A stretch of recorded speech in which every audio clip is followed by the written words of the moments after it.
regard to the incident this past Friday evening, since the onset of COVID, the executive branch of Rhode Island government has largely taken near control of virtually every aspect of our reaction to this disease.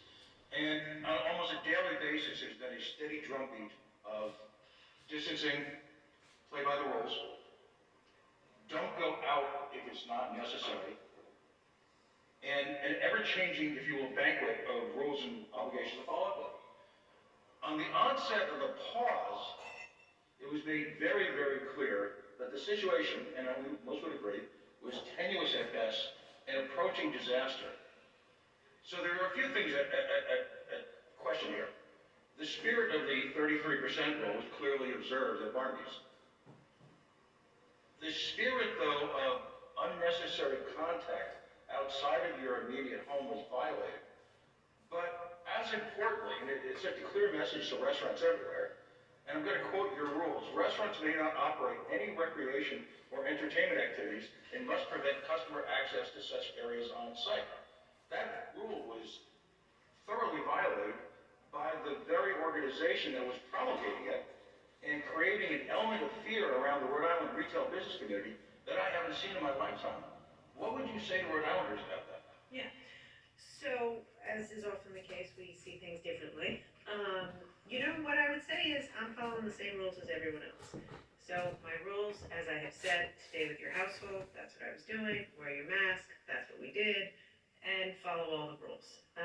So that is what we've been doing. I've also been asking Rhode Islanders to shop local, which is what we were doing. So I hear you, but the rules are the rules, and I follow them just like everybody else. Restaurants may not operate any recreation or entertainment activities. Stefan's been through this over and over. There was no violation of the rule that night, and he'd be happy to talk to you offline about that. Brian. Governor, on schools, last week you were pretty harsh again on the schools that were going to distance learning. In the days leading up to that and the days since, more and more have done more distance learning before the holidays, after the holidays, and then as you just said, RIDE came out with the new rules that say there can be more of that. So, in hindsight, do you think you were too tough and not being fair, but do you think it hurts the productivity of the situation? Have you reached out to the superintendents? Either RIDE was acknowledging they were right in seeing the writing on the wall of the staff situations and cases, or the superintendents just got ahead of it and they're now driving the bus. Yeah. Were you too hard on them? So I think the answer is both are true, which is to say, I believe firmly, I have from the beginning and I still do now, children need to be taught. The best place for kids to learn is in school. Schools are safe as long as we take the proper precautions. And our principle from day one has been as many kids in school as long as possible. And listen, most superintendents, they're all working like crazy and doing their best. I have not made a secret of the fact that in certain places, Pawtucket, Warwick, I have been disappointed. I think they could have done better. Having said that, the majority of kids have been in school the majority of time. What we did in partnership with superintendents, and yes, I reached out to them, and yes, I explained that my comments were in no way intended to offend anyone or discredit all their hard work, which we're grateful for, but they said to us, over the period of the holiday, gearing up for Christmas, gearing up for school break, just like logistically, there were practical concerns around having the kids in school full-time for the week of Christmas. So yeah, we listened to them. By the way, we've been listening to them the whole time, right? We have weekly Zooms with superintendents. We've been working and listening to them the whole time. So I haven't really changed my view. We want as many kids in school as much as possible. School is safe.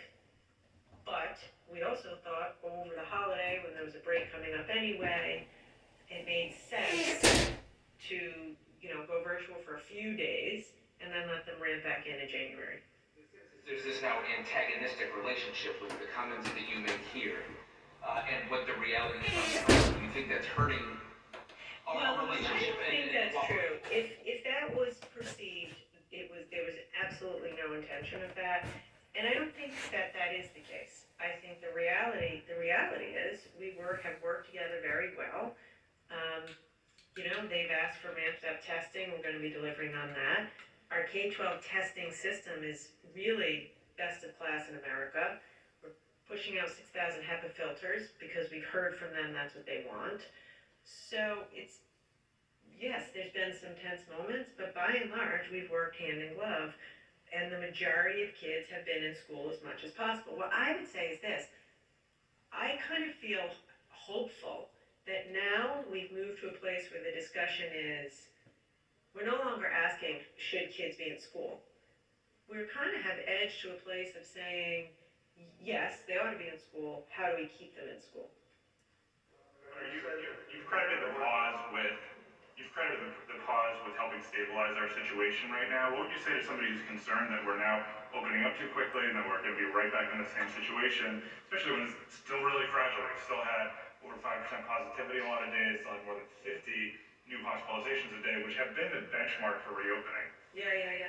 So, listen, we are definitely not out of the woods, and I hear that concern. I would say that's exactly why we're doing a phased reopening.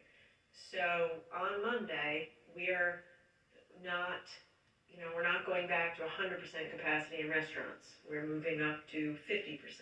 We're not going back, we're slowly reopening, which is why I put that slide up. And we'll watch it. We also have the vaccine coming online, which is going to help us. We're tripling our testing. So it is a daily thing that we'll monitor. But given where we are and the fact that, certain businesses are really suffering because we closed them, I felt it was appropriate to slowly dial it up, layer in more testing, and with the vaccine coming out. Hospitals didn't even go far enough, especially with indoor dining. Other states, other locations have closed them. No, listen, I hear it. It's very tough to make these decisions, and you only know, like in hindsight, if they were effective. There is absolutely no one answer or one perfect answer. That's what has made this so hard to manage through, because there's this constant tension between the economy and public health, and I'm trying to balance them both. So what I chose to do was a limited duration pause, only 3 weeks, pushing out a huge stimulus, biggest one in America that we could find per capita, and then slowly reopening, along with a lot more testing. So I talk to as many experts as I can. I look at the data, I listen to the experts, and then as a team, we make a judgment call.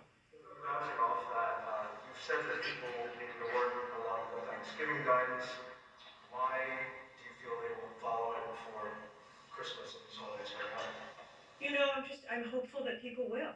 A lot of people didn't ignore Thanksgiving. A lot of people did keep it to their home, or I know a lot of people that had the Thanksgiving dinner in their garage with the garage open. So I think people, by and large, did follow the rules. I think people will, by and large, follow the rules again. The other big difference this time is go get tested, right? I wasn't able to say that for Thanksgiving. We didn't have the capacity. But if I hope you don't have your in-laws over or something for Christmas, but if you're gonna, God, go get tested the day before and the day after. And if anybody is positive, isolate or get your N95 like the doctor said.